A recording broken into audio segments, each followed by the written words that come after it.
नमस्कार, आपके साथ मैं हूं प्रीति श्रीवास्तव। स्वागत है आपका उत्तराखंड बुलेटिन में। रुक करेंगे खबरों की ओर। मुख्यमंत्री पुष्कर सिंह धामी ने रुद्रप्रयाग के अगस्त्यमुनि क्रीड़ा मैदान में लखपति दीदी अभियान शक्ति को सम्मान कार्यक्रम से प्रतिभाग किया। इस अवसर पर उन्होंने कहा कि केदार घाटी के स्थानीय उत्पादों को देश विदेश में केदार ब्रांड बनाकर तैयार कर विपणन किया जाएगा। मातृशक्ति की आजीविका सुधार की दिशा में ये एक महत्वपूर्ण कदम होगा। वहीं घाटी के होम स्टे से लेकर अन्य सुविधाओं को भी इसके अंतर्गत पहचान दी जाएगी। केदार घाटी की धार्मिक पहचान के साथ राज्य सरकार की घाटी को नई पहचान दिलाने के लिए इसके अंतर्गत कार्य करेगी। मुख्यमंत्री ने कहा कि प्रदेश और प्रदेशवासियों के हित में जल्द सख्त भू कानून लागू होने जा रहा है। जिन लोगों ने अवैध रूप से जमीनों की खरीद फरोख्त की है, उनके जमीन वापस लेकर सरकारी भूमि में निहित की जाएगी। और वहीं आपको बता दें, देश में सर्वप्रथम समान नागरिकता संहिता लागू करने वाला पहला प्रदेश भी उत्तराखंड बनने जा रहा है। उन्होंने कहा कि केदारनाथ धाम एक था, एक है और एक ही रहेगा। देश में किसी भी स्थान पर उत्तराखंड के 4 धामों के प्रयाग कर कोई मंदिर नहीं बनाने दिया जाएगा।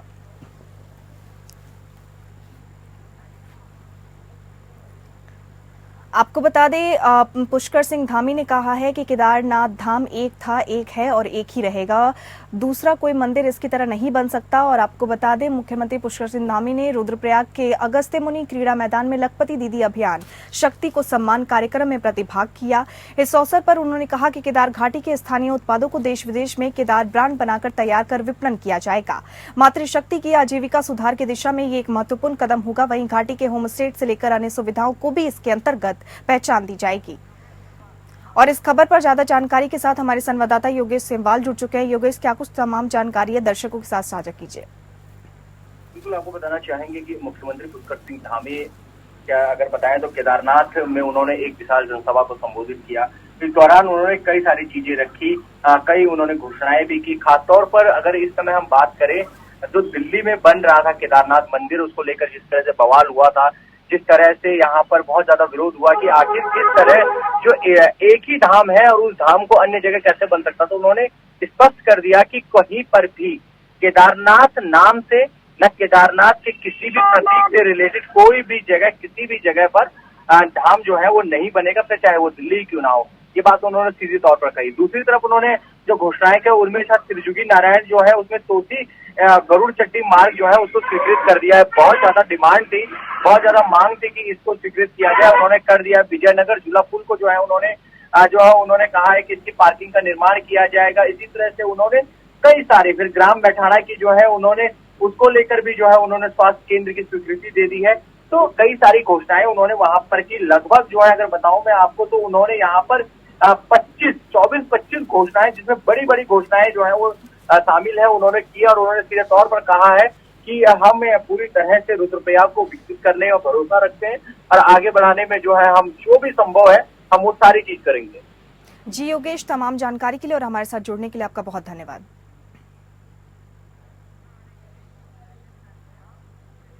आज वार्ड नंबर 1 लमरा शिमला बहादुर फुलसुंगी नगर क्षेत्र से संभावित पार्षद प्रत्याशी रामकृष्ण प्रसाद ने अखिल भारतीय कांग्रेस कमेटी के निर्देशानुसार देश भर में चलाए जा रहे कांग्रेस सदस्यता अभियान के अंतर्गत रामकृष्ण प्रसाद के अथक प्रयासों से महानगर अध्यक्ष सीपी शर्मा के समक्ष पंतनगर भाजपा कमेटी के पूर्व उपाध्यक्ष सुदर्शन प्रजापति और उनके सैकड़ों कार्यकर्ताओं ने भाजपा की जन विरोधी नीतियों से त्रस्त होकर कांग्रेस पार्टी की सदस्यता ग्रहण की और सदस्यता अभियान के अंतर्गत उन्हें अखिल भारतीय कांग्रेस से जोड़ा गया।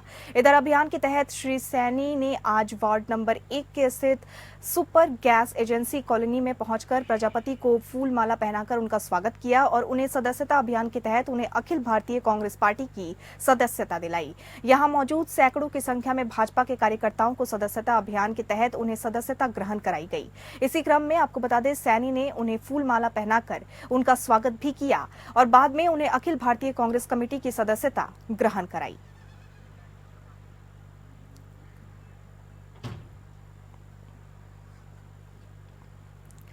आपको बता दें रामकृष्ण प्रसाद ने अखिल भारतीय कांग्रेस कमेटी के निर्देशानुसार देश भर में चलाए जा रहे कांग्रेस सदस्यता अभियान के अंतर्गत रामकृष्ण प्रसाद के अथक प्रयासों से महानगर अध्यक्ष सीपी शर्मा के समक्ष पंतनगर भाजपा कमेटी के पूर्व उपाध्यक्ष सुदर्शन प्रजापति और उनके सैकड़ों कार्यकर्ताओं ने भाजपा की जन विरोधी नीतियों से त्रस्त होकर कांग्रेस पार्टी की सदस्यता ग्रहण की और सदस्यता अभियान के अंतर्गत उन्हें अखिल भारतीय कांग्रेस से जोड़ा गया।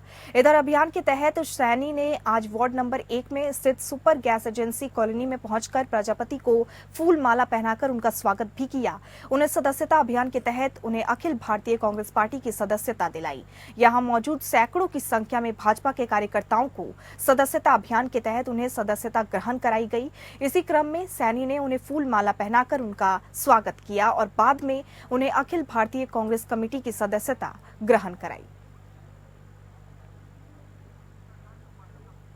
और इस खबर पर ज्यादा जानकारी के साथ हमारे संवाददाता सत्यजीत सरकार जुड़ चुके हैं। सत्यजीत, क्या कुछ तमाम अपडेट है इस खबर से रिलेटेड, दर्शकों को बताइए।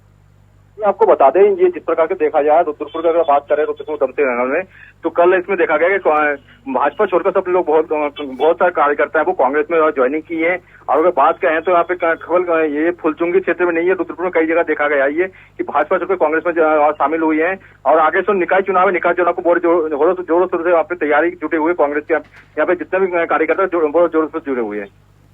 जी सत्यजीत, तमाम जानकारी के लिए आपका शुक्रिया। प्रदेश के पर्वतीय दुर्गम क्षेत्रों में शिक्षकों की कमी को जल्द ही दूर किया जाएगा। इसके तहत राज्य लोक सेवा आयोग के विभिन्न विषय के चयनित असिस्टेंट प्रोफेसरों की जल्द ही नियुक्ति की जाएगी। आपको बता दें, इस बात को लेकर उच्च शिक्षा राज्य मंत्री डॉक्टर देवेंद्र भसीन ने बताया कि अभी 400 से ज्यादा पदों का अभियांचन आयोग को भेजा गया है और हाल ही में करीब 200 असिस्टेंट प्रोफेसरों की नियुक्ति भी की गई है। साथ ही उन्होंने कहा कि राज्य सरकार शिक्षकों की कमी को दूर करना चाहती है, जिसके चलते जो पद खाली हो रहे हैं या वर्तमान में जो है उन पर भी जल्द नियुक्ति की जाएगी। शिक्षकों की जो कमी है उसे पूरा किया जा रहा है। आपको बता दें, प्रदेश के पर्वतीय दुर्गम क्षेत्रों में शिक्षकों की कमी को जल्द ही दूर किया जाएगा। इसके तहत राज्य लोक सेवा आयोग से विभिन्न विषय के चयनित असिस्टेंट प्रोफेसरों की जल्द ही नियुक्ति की जाएगी। इस बात को लेकर उच्च शिक्षा मंत्री डॉक्टर देवेंद्र भसीन ने बताया कि अभी 400 से ज्यादा पदों का अभियांचन आयोग को भेजा गया है और हाल ही में करीब 200 असिस्टेंट प्रोफेसरों की नियुक्ति भी की गई है। साथ ही में उन्होंने कहा कि राज्य सरकार शिक्षकों की कमी को दूर करना चाहती है, जिसके चलते जो पद खाली हो रहे हैं या फिर वर्तमान में उन पर जल्द ही नियुक्ति की जाएगी।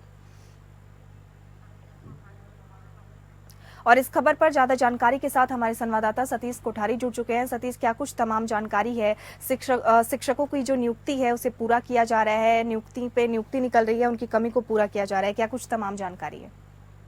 देखिए, मैं बात करूं उत्तराखंड में शिक्षा विभाग में, तो शिक्षा विभाग में जिस समय पहाड़ों में जो है वो बहुत कम शिक्षकों की बहुत कमी है। उसको लेकर लगातार हर जगह से ये शिकायत आ रही है, शिक्षकों की कमी है। लेकिन वहीं मैं बात करूं तो सरकार लगातार पेपर की बात कर रही है कि पेपर हो रहे हैं। और अभी जिस तरीके से सीआरसी बीआरसी के माध्यम से शिक्षकों को भर्ती करने की बात हुई थी, तो उस पर भी कोर्ट ने स्टे लगा दिया।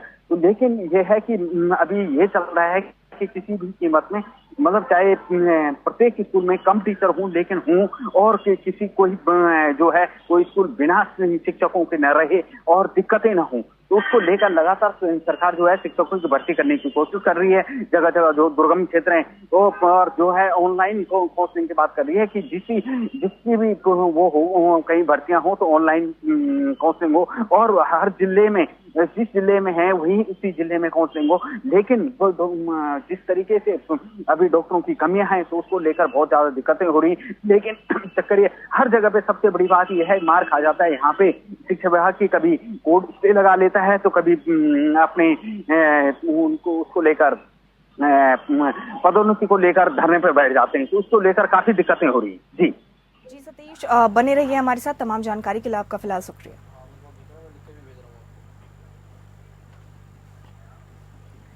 स्टेट डाटा सेंटर में आए मालवेयर के कारण अस्थायी रूप से बंद की गई प्रमुख विभागों की वेबसाइटों को सुचारू कर दिया गया है। आज अपनी सरकार ई ऑफिस, ई रवना पोर्टल, चारधाम पंजीकरण जैसी मुख्य साइट को सुचारू कर दिया गया है। आपको बता दें, इससे पहले शनिवार को सीएम हेल्पलाइन को सुचारू कर दिया गया था। गौरतलब है कि 2 अक्टूबर को स्टेट डाटा सेंटर में आए मालवेयर के कारण उत्तराखंड शासन की कई महत्वपूर्ण साइट को स्थायी रूप से बंद कर दिया गया था। शनिवार को राजस्थान से देहरादून लौटने के बाद मुख्यमंत्री पुष्कर सिंह धामी ने NIC, ITDA, पुलिस विभाग आदि के साथ महत्वपूर्ण बैठक की थी। मुख्यमंत्री ने सोमवार तक सभी साइट्स के सुचारू संचालन के निर्देश दिए थे। ITDA के निदेशक निकिता खंडेवाल ने जानकारी दी थी कि मुख्यमंत्री के निर्देशों के क्रम में सभी प्रमुख साइट को आज सुचारू कर दिया गया है। उन्होंने अवगत कराया कि 5 अक्टूबर को सीएम हेल्पलाइन और स्टेट पोर्टल जैसी कई सुविधाएं जो हैं उसे सुचारू कर दी जाएंगी, जबकि आज सभी सेवाएं मुख्यतः अपनी सरकार, ई ऑफिस, ई रवना पोर्टल, चारधाम रजिस्ट्रेशन सभी को सुचारू कर दिया गया है। उन्होंने बताया कि इस पूरे घटनाक्रम में कोई भी डाटा लॉस नहीं हुआ है और इस मामले में संज्ञान में ये मामला जो है वो संज्ञान में नहीं आया और सभी जो डाटा है सुरक्षित है। उन्होंने बताया कि सीएम हेल्पलाइन में पिछले 2 दिन में लगभग आपको बता दें 2034 कॉल्स में से 1889 को वापस दर्ज कर लिया गया है, जिसमें लोगों को कॉल बैक किया गया है। इसमें से 600 से अधिक जो है शिकायतें दर्ज कर दी गई हैं।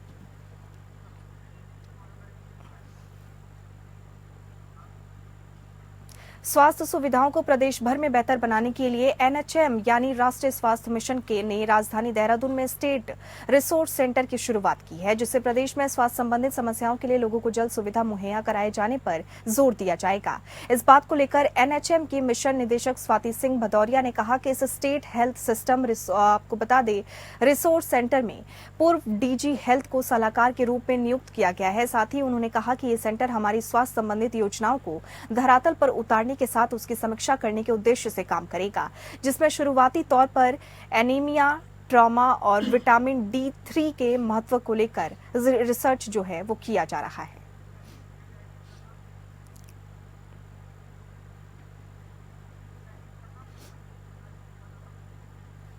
आपको बता दें, स्वाति सिंह भदौरिया ने कहा कि इस state health system resource centre में पूर्व DG हेल्थ को सलाहकार के रूप में नियुक्त किया गया है। साथ ही उन्होंने ये भी कहा है कि ये सेंटर हमारी स्वास्थ्य संबंधित योजनाओं को धरातल पर उतारने के साथ उसकी समीक्षा करने के उद्देश्य से काम करेगा, जिसमें शुरुआती तौर पर एनीमिया, ट्रॉमा और विटामिन D3 के महत्व को लेकर रिसर्च किया जाएगा। और इसी खबर पर ज्यादा जानकारी के साथ, ज्यादा अपडेट्स के साथ हमारे साथ सतीश कोठारी जुड़ चुके हैं। सतीश, क्या कुछ तमाम जानकारी है दर्शकों के साथ कीजिए।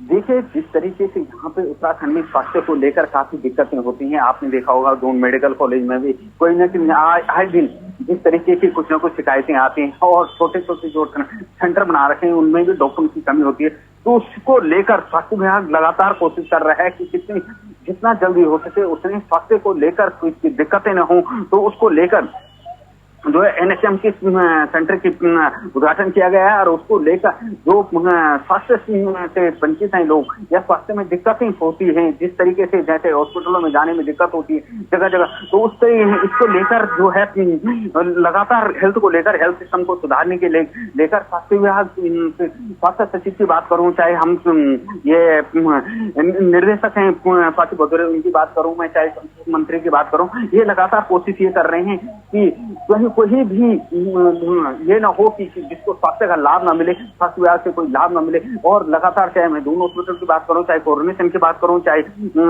जो छोटे छोटे हॉस्पिटल बना रखे हैं गवर्नमेंट ने, जो डिस्पेंसरी बना रहे हैं, तो उसको लेकर बात करूं तो उनको ये है कि कोई भी ये न हो कि जिसको कोई दिक्कत हो और ये दिक्कतें हो तो उसको लेकर लगातार जो है स्वास्थ्य विभाग अपनी कार्रवाई कर रहा है। जी सतीश, बहुत धन्यवाद आपका हमारे साथ जुड़ने के लिए। चौखंबा से विदेशी महिला पर्वतारोहियों का 3 दिन के बाद सुरक्षित रेस्क्यू जो है वो कर लिया गया है। महिला पर्वतारोही अमेरिका निवासी मिशेल थेरेसा दुरुक और इंग्लैंड निवासी फोप जैन मैनर्स चौखंबा पर्वत के आरोहण के लिए दिल्ली से 11 सितंबर को निकले थे। 3 अक्टूबर को देर शाम जिला आपातकालीन परिचालन केंद्र चमौली को इंडियन माउंटेनियरिंग फेडरेशन के माध्यम से सूचना प्राप्त हुई और आपको बता दें, दोनों विदेशी महिला पर्वतारोही चौखंबा पर्वत में 6015 मीटर की ऊंचाई पर फंस गए।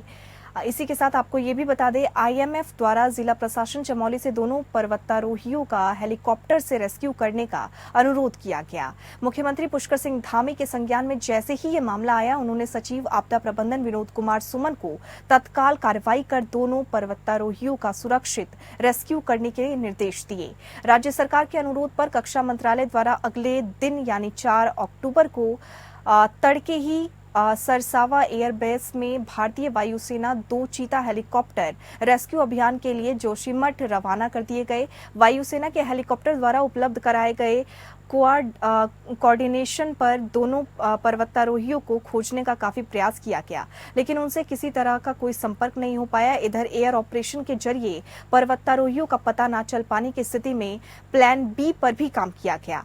राहत और बचाव दलों के साथ मिलकर एक लैंड बेस्ड ऑपरेशन की योजना बनाई गई और एसडीआरएफ की टीम को 5 अक्टूबर को एडवांस बेस कैंप तक भेजा गया। इधर नेहरू पर्वतारोहण संस्थान की टीम को भी लैंड बेस्ड ऑपरेशन के लिए तैयार किया गया। एसपी महोदय ने थाना स्तर पर पुरानी लंबित विवेचनाओं, प्रार्थना पत्रों और नियमानुसार तुरंत कार्रवाई कर निस्तारण करने और साथ ही इनामी अपराधियों, मफरूरों और वारंटियों की गिरफ्तारी हेतु रणनीति के तहत कार्य करने की सलाह दी। वरिष्ठ पुलिस अधीक्षक उधम सिंह नगर मणिकांत मिश्रा महोदय अब देर रात अचानक कोतवाली जसपुर पहुंचे और आपको बता दें, यहां उन्होंने क्षेत्र के पुलिस अधिकारियों के साथ बैठक कर आवश्यक दिशा निर्देश दिए। किसी भी प्रकार की घटना पर तुरंत कार्रवाई करने, अपराध और अपराधियों के विरुद्ध सख्त से सख्त कार्रवाई कर अपराध का पुनर्त अंकुश लगाने के भी निर्देश उन्होंने दिए। पुरानी पेंशन बहाली का मुद्दा आज देश का सबसे बड़ा मुद्दा बन चुका है। आज हर कर्मचारी अपने बुढ़ापे के सहारे के लिए दिन रात जो है वो संघर्ष कर रहा है। इसी बीच प्रदेश और देश भर में एक तरफ रामलीला मंचन कार्यक्रम आयोजित हो रही है, तो दूसरी तरफ राष्ट्रीय पुरानी पेंशन बहाली संयुक्त मोर्चा उत्तराखंड के प्रदेश महासचिव सीताराम पोखरियाल कर्मचारी, अधिकारी, शिक्षकों की मांग को राजा जनक जी के दरबार में ले गए, जिसे देखकर हजारों दर्शक जो है वो हक्के बक्के रह गए। आपको बता दें, दर्शक दीर्घा में कुछ कर्मचारी, शिक्षक, अधिकारी भी बैठे थे जिनकी आंखों में आंसू आ गए। सीताराम पोखरियाल ने पुरानी पेंशन बहाली की आवाज मुख्यमंत्री पुष्कर सिंह धामी से लेकर देश के प्रधानमंत्री नरेंद्र मोदी जी तक ले गए। आज इस पीड़ा को महाराजा जनक जी के दरबार में भी पहुंचा दिया गया। राष्ट्रीय पुरानी पेंशन बहाली संयुक्त मोर्चा के प्रदेश अध्यक्ष सीताराम पोखरियाल जी का कहना है कि अब तक पुरानी पेंशन बहाली नहीं होती, तब तक जो है हम संघर्ष जारी रखेंगे।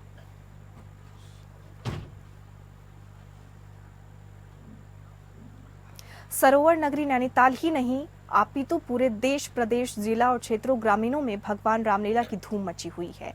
इसी के साथ आपको बता दें, इधर सरोवर नगरी में श्री राम सेवक सभा, आदर्श रामलीला कमेटी, तल्लीताल रामलीला समिति के अलावा नए सांस्कृतिक प्रसंग, सत्संग प्रसंग, आपको बता दें समिति शेर का डंडा भी रामलीला की धूम देखी जा रही है। यहाँ माता सीता के स्वयंवर, परशुराम लक्ष्मण संवाद का अभिनय करने वाले कलाकारों ने सैकड़ों जनता को मैदान में 4 घंटे तक बैठने को विवश कर रखा और आपको बता दें खूब वाहवाही जो है वो भी बटोरी। भगवान राम के जैसे ही शिव शंकर का धनुष तोड़ा तो भगवान परशुराम, जो कि भगवान शिव के परम भक्त थे, उनको जानकारी प्राप्त होती है कि जनकपुरी में भगवान शिव का धनुष तोड़ दिया, तो वो अपने क्रोध को काबू में ना रखकर जनकपुरी पहुंच जाते हैं। जब देखते हैं कि यहाँ तो शिव धनुष तोड़ दिया गया, तो वो जनक को ललकारते हैं, जिसने भी ये शिव धनुष को तोड़ा है वो मेरे सन्मुख आ जाए, नहीं तो यहाँ तक तेरा राज्य है सब उलट पलट कर दूंगा। तो भगवान राम सब जानते तो मंद मुस्कान में कहते हैं कि ये शिव धनुष को तोड़ने वाला ही कोई भगवान शिव का ही परम भक्त हो गया। इसी बात को लेकर लक्ष्मण परशुराम को चिढ़ाने का प्रयास करते हैं और जमकर एक दूसरे पर नोक झोंक शुरू हो जाती है। इसी के साथ ये भी बता दें, परशुराम कहते हैं कि बालक छोटा है, बड़ा है खोटा है नादान। लक्ष्मण उत्तर देते हैं, बार बार फरसे को दिखाकर क्यों करते हो अपमान, माँ को दे अपनी मारे। तो परशुराम का क्रोध और बढ़ जाता है। भगवान राम जब देखते हैं अब स्थिति बहुत ही भयंकर हो गई है, तो उन्होंने बीच का रास्ता निकाला और दोनों को शांत कराया। इस पर भगवान परशुराम राम को पता चल जाता है ये भी मेरे ही अवतार हैं, जबकि ये लीला सब विष्णु भगवान ने मानव को सबक सिखाने के लिए रची हुई थी। इसी के बाद जब भगवान परशुराम राम विदा हो जाते हैं तो भावक क्षण आ ही जाता है, जब माता सीता का हाथ भगवान राम को सौंपा जाता है तो सुनैना कहती है कि जाओ बेटी जाओ ससुराल, ओ मेरी लाडली चली सास ससुर की सेवा करियो, कुल की रखियो लाज। इस प्रकार से माता सीता का राम विवाह संपन्न होता है। सितारगंज में NH 125 पर भगौरा के सामने एक दर्दनाक हादसा हुआ, जिसमें नानकमता की ओर जा रहे बाइक सवार की कार से टक्कर हो गई। इस हादसे में बाइक सवार संतोष भट्ट की मौके पर ही दर्दनाक मौत हो गई। सूचना पर स्थानीय पुलिस ने मौके पर पहुंचकर बाइक सवार को सामुदायिक स्वास्थ्य केंद्र पहुंचाया, जहां डॉक्टरों ने बाइक सवार को मृत घोषित कर दिया। मिली जानकारी के मुताबिक आपको बता दें, संतोष भट्ट बरेली पंजाब नेशनल बैंक के कैशियर बताए जा रहे हैं।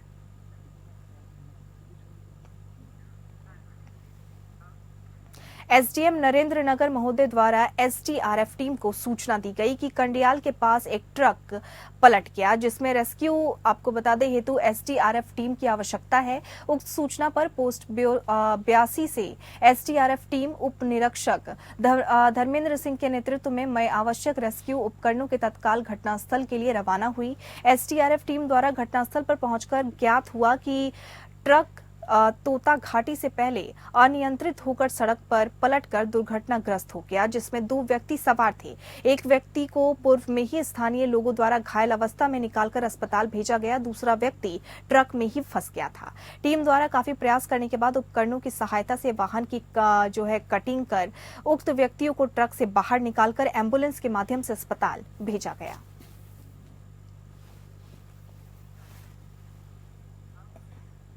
वरिष्ठ पुलिस अधीक्षक जनपद उधम सिंह नगर द्वारा नशे के विरुद्ध चलाए जा रहे अभियान के अंतर्गत कार्यवाही करते हुए पुलिस अधीक्षक रुद्रपुर के निर्देशानुसार आपको बता दें, क्षेत्र अधिकारी एएसपी महोदय रुद्रपुर के पर्यवेक्षण और NTF प्रभारी के नेतृत्व में एंटी नारकोटिक्स टास्क फोर्स जनपद उधम सिंह नगर द्वारा ब्लॉक रोड कोतवाली रुद्रपुर में चेकिंग के दौरान एक मोटरसाइकिल स्प्लेंडर प्लस बिना नंबर को संदिग्ध प्रतीत होने पर रोककर चेक किया तो उसमें मोटरसाइकिल चला रहे व्यक्तियों के पास से 106.74 ग्राम स्मैक, 2 अदद मोबाइल फोन और 13,000 रुपए बरामद हुए। अभियुक्तों के कब्जे से भारी मात्रा में स्मैक की बरामदी होने पर अभियुक्तों को आपको बता दें धारा लगाकर NDPS एक्ट के अपराध से अवगत कराते हुए समय 18.25 बजे उन्हें गिरफ्तार किया गया।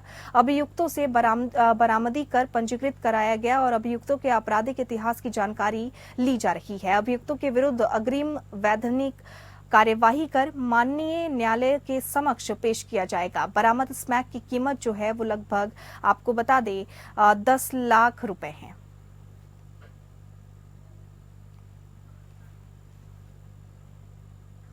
चंपावत जिले के देवीधुरा क्षेत्र के केदारनाथ में 3 अक्टूबर को बुजुर्ग महिला पर चाकू से हमला कर उनके लगभग 2 लाख रुपए कीमत का 2.5 तोले के सोने के गलाबंद को लूटने के आरोपी को एसओ पार्टी देवनाथ गोस्वामी के नेतृत्व में पुलिस टीम ने दोपहर पार्टी क्षेत्र से गिरफ्तार कर लिया। आरोपी ने पुलिस ने जेवर और घटना में प्रयुक्त चाकू भी बरामद कर लिया है। आरोपी को पकड़ने के लिए एसपी चंपावत अजय गणपति के निर्देश में एसओजी सहित 60 टीमें बनाई गई हैं। घटना की जानकारी देते हुए सीओ चंपावत वंदना शर्मा ने बताया कि मामले के खुलासे के लिए पुलिस टीम के द्वारा देवीधुरा क्षेत्र के सीसीटीवी फुटेज खंगाले गए तो पुलिस ने स्थानीय लोगों की मदद से जगह जगह घटना के बारे में पूछताछ की। सीओ ने बताया कि आरोपी को पार्टी क्षेत्र से गिरफ्तार कर लिया है।